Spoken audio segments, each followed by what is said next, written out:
বন্ধুরা, আশা করি তোমরা আমার ভিডিও দেখ এবং ভিডিওগুলি খুব ভালো লাগছে। আজ আমরা আরেকটা নতুন organic name reaction Michaelis Arbuzov reaction এই রিয়েকশন ডিসকাশন করব। তো এখানে দেখো এই বিক্রিয়াটা কি। এই বিক্রিয়ায় ট্রাই অ্যালকিল ফসফাইড, এই ট্রাই অ্যালকিল ফসফাইডের সাথে অ্যালকিল হ্যালাইডের বিক্রিয়ায় এখানে R2 বা X যে কোনো অ্যালকিল হ্যালাইড হতে পারে। এই বিক্রিয়ায় কি উৎপন্ন হয়? এই বিক্রিয়ায় উৎপন্ন হয় হচ্ছে যে OR1, এটা হচ্ছে কি ডাই অ্যালকিল ফসফাইড। তাহলে এটা হচ্ছে কি প্রথম এটার নাম লিখছি, এটা হচ্ছে কি ট্রাই অ্যালকাইল ফসফাইড। এর সাথে কার বিক্রিয়া? Alkyl halide. এদের বিক্রিয়ায় কি উৎপন্ন হচ্ছে ডাই অ্যালকিল, এই যে ডাই অ্যালকাইল আবার অ্যালকাইল ফসফাইড।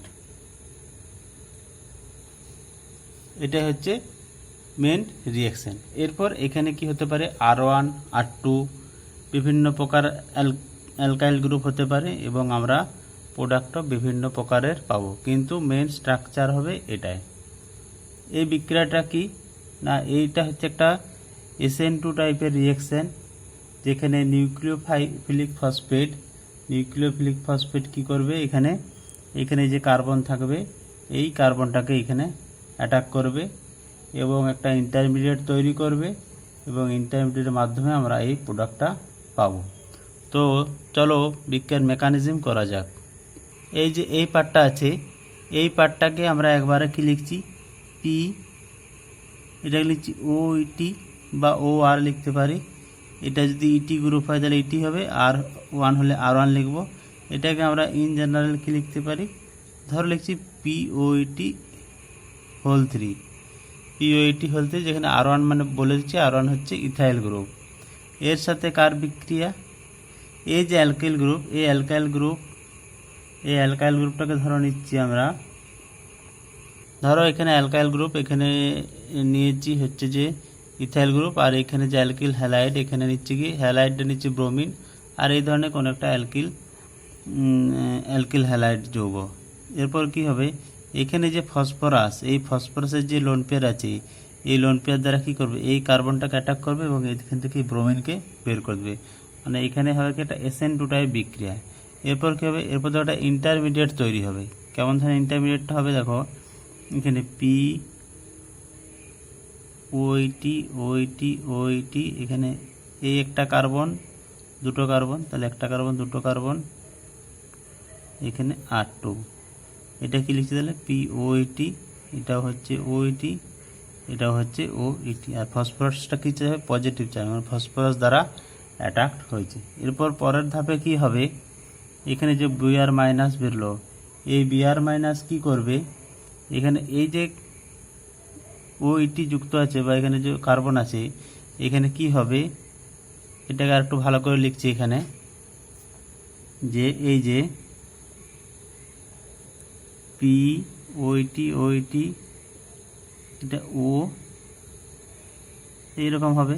এটা কার্বন, আর এই একটাও কার্বন আছে, এটা CH2 কার্বন, এটা CH3 কার্বন, এটা ফসফরাসটা বলা। এ কী করবে? এইখানের যে কার্বনটা আছে এই কার্বনটাকে অ্যাটাক করবে এবং এই বন্ডটাকে ভেঙে দেবে।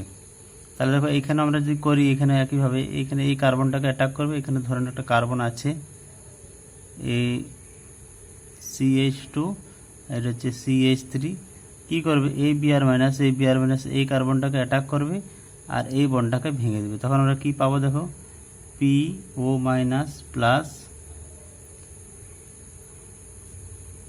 এরকম। তাহলে এটা কি হচ্ছে OET, এটা R2 আছে, আর এই P প্লাস O মাইনাস তো এইভাবে থাকবে না, এটা কিভাবে থাকবে?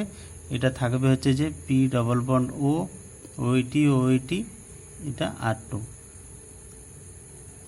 তাহলে এটা কি হচ্ছে?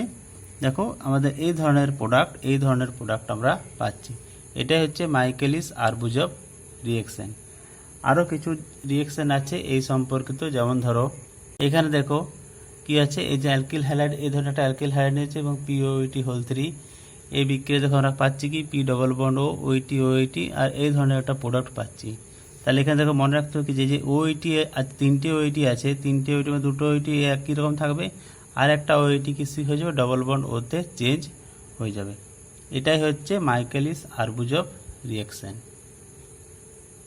যদি ভিডিওটি ভালো লেগে থাকে তাহলে অবশ্যই ভিডিওটিকে লাইক করবে এবং কিছু জানার থাকলে কমেন্ট করবে এবং প্লিজ চ্যানেলটিকে সাবস্ক্রাইব করবে, যাতে করে আমি আরও ভিডিও বানাতে পারি।